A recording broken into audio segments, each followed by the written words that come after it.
Assalamualaikum warahmatullahi wabarakatuh. Kami dari kelompok 1 akan menjabarkan materi mengenai klasifikasi linguistik.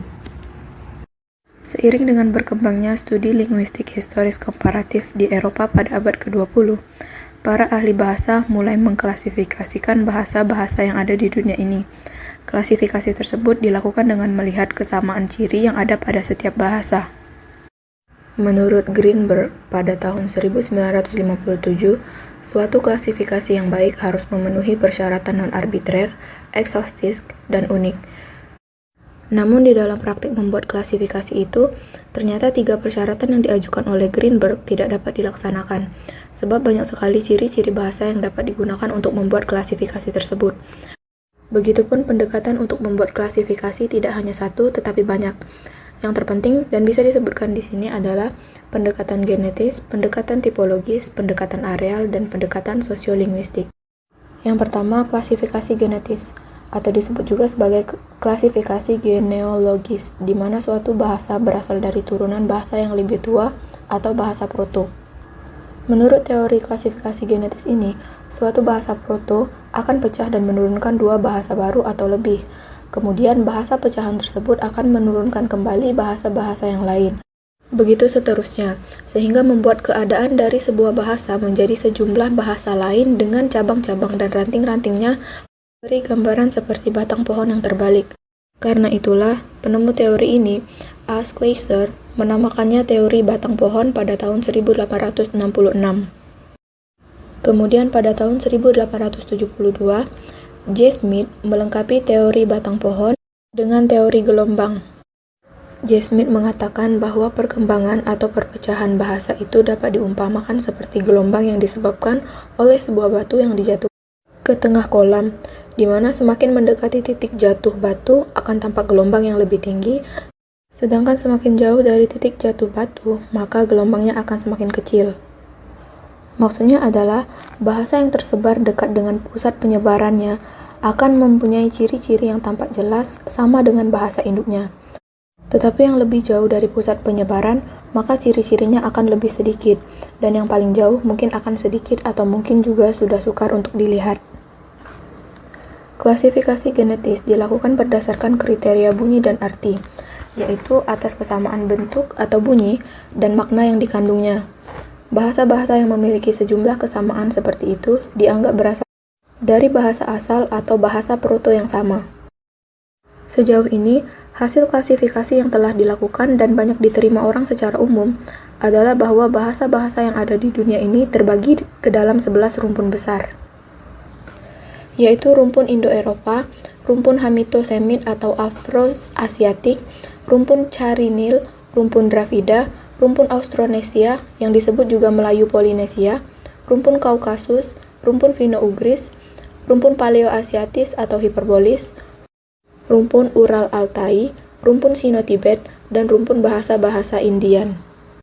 Klasifikasi genetis ini menunjukkan bahwa perkembangan bahasa-bahasa di dunia ini bersifat divergensif, yakni memecah dan menyebar menjadi banyak, tetapi pada masa mendatang, karena situasi politik dan perkembangan teknologi komunikasi yang semakin canggih, perkembangan yang konvergensif tampaknya akan lebih mungkin dapat terjadi. Yang kedua adalah klasifikasi tipologis, yang dilakukan berdasarkan kesamaan tipe yang terdapat pada sejumlah bahasa. Tipe-tipe ini merupakan unsur tertentu yang dapat timbul berulang-ulang dalam suatu bahasa. Unsur tersebut dapat berupa bunyi, morfem, kata, frase, kalimat, dan sebagainya. Oleh karena itu, klasifikasi tipologi ini dapat dilakukan pada semua tataran bahasa. Maka, hasil klasifikasinya dapat bermacam-macam. Akibatnya, hasil klasifikasi ini menjadi bersifat arbitrer, karena tidak terikat oleh tipe tertentu, melainkan bebas menggunakan tipe yang mana saja. Namun tetap ekshaustif dan unik. Klasifikasi pada tataran morfologi yang telah dilakukan pada abad 19 secara garis besar dapat dibagi menjadi 3 kelompok. Yang pertama adalah semata-mata menggunakan bentuk bahasa sebagai dasar klasifikasi. Yang pertama kali mengusulkan klasifikasi morfologi ini adalah Friedrich von Schlegel.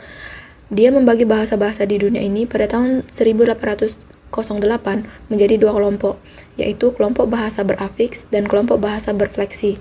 Pembagian ini kemudian diperluas oleh kakaknya, August von Schlegel, pada tahun 1818 menjadi bahasa tanpa struktur gramatikal, bahasa berafiks, dan bahasa berfleksi. Kemudian, klasifikasi yang dibuat oleh August dijadikan model oleh sarjana-sarjana sesudahnya seperti Wilhelm von Humboldt yang membuat klasifikasi baru menjadi bahasa isolatif, bahasa aglutunatif, bahasa fleksi dan sintesis, bahasa polisintesis atau bahasa inkorporasi. Kemudian kelompok kedua adalah yang menggunakan akar kata sebagai dasar klasifikasi. Franz Bopp membagi bahasa-bahasa di dunia ini atas bahasa yang mempunyai akar kata yang monosilabis, akar kata yang mampu mengadakan komposisi, dan akar kata yang disilabis dengan 3 konsonan. Kemudian Max Muller juga menggunakan akar kata sebagai dasar klasifikasi, yang membagi bahasa-bahasa di dunia ini menjadi bahasa akar, bahasa terminasional, dan bahasa infleksional. Kemudian kelompok ketiga adalah yang menggunakan bentuk sintaksis sebagai dasar klasifikasi. Hastings-Toll yang membagi bahasa-bahasa di dunia ini atas bahasa-bahasa yang berbentuk dan bahasa-bahasa yang tidak berbentuk. Bahasa berbentuk adalah bahasa yang di dalam kalimatnya terdapat relasi antar kata.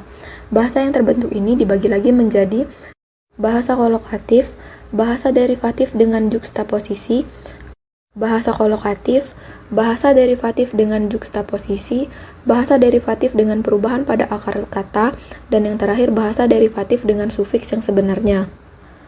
Kemudian bahasa-bahasa yang tidak terbentuk, yang dimana di dalam kalimatnya tidak terdapat relasi antar kata, dibagi lagi menjadi bahasa kolokatif, bahasa derivatif dengan reduplikasi dan prefiks, bahasa derivatif dengan sufiks, dan yang terakhir bahasa inkorporasi.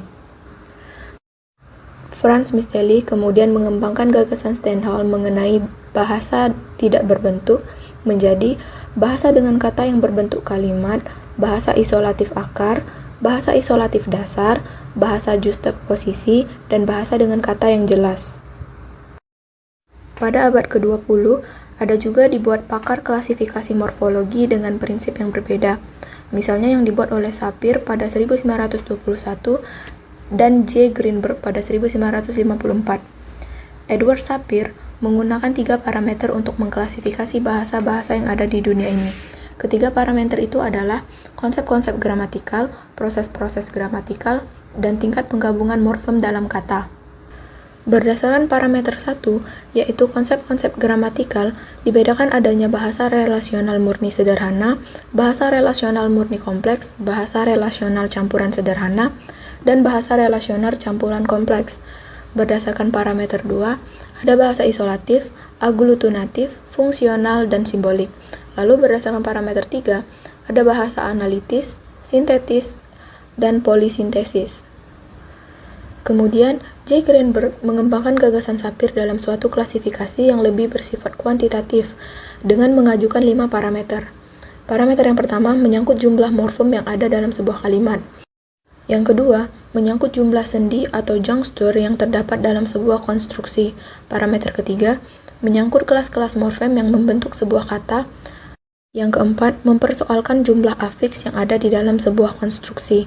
Dan yang kelima, mempersoalkan hubungan kata dengan kata di dalam kalimat.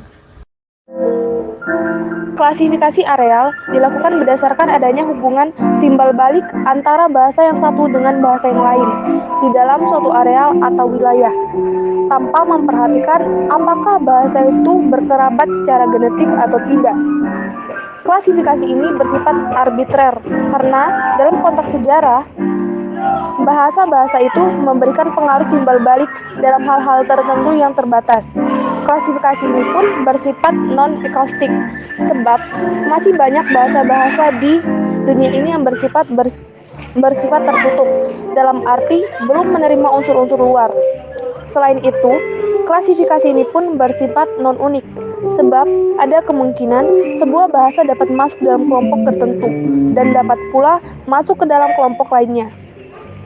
Usaha klasifikasi ini pernah dilakukan oleh Wilhelm Schmidt pada tahun 1868 sampai 1954 dalam bukunya yang berjudul Die Sprachfamilien und Sprachgenkreis, The End, yang dilampiri dengan peta. Klasifikasi sosiolinguistik dilakukan berdasarkan hubungan antara bahasa dengan faktor-faktor yang berlaku dalam masyarakat, tepatnya berdasarkan status, fungsi, penilaian yang diberikan masyarakat terhadap bahasa itu. Klasifikasi sosiolinguistik pernah dilakukan oleh William Stewart tahun 1962 yang dapat kita baca dalam artikelnya yang berjudul An Outline of Linguistic Typology for Describing Multilingualism. Klasifikasi ini dilakukan berdasarkan 4 ciri atau kriteria, yaitu pertama, historitas, berkenaan dengan sejarah perkembangan bahasa atau sejarah pemakaian bahasa itu. Yang kedua, standarisasi, berkenaan dengan statusnya sebagai bahasa baku atau tidak baku dalam pemakaian formal atau tidak formal. Yang ketiga, vitalitas, berkenaan dengan apakah leksikon atau tata bahasa dari bahasa itu diturunkan. Dengan menggunakan keempat ciri di atas, hasil klasifikasi bisa menjadi akaustik, sebab semua bahasa yang ada di dunia ini dapat dimasukkan ke dalam kelompok tertentu. Tetapi hasil ini tidak unik sebab sebuah bahasa. Itu dia penjelasan mengenai klasifikasi linguistik. Atas perhatiannya kami ucapkan terima kasih. Wassalamualaikum warahmatullahi wabarakatuh.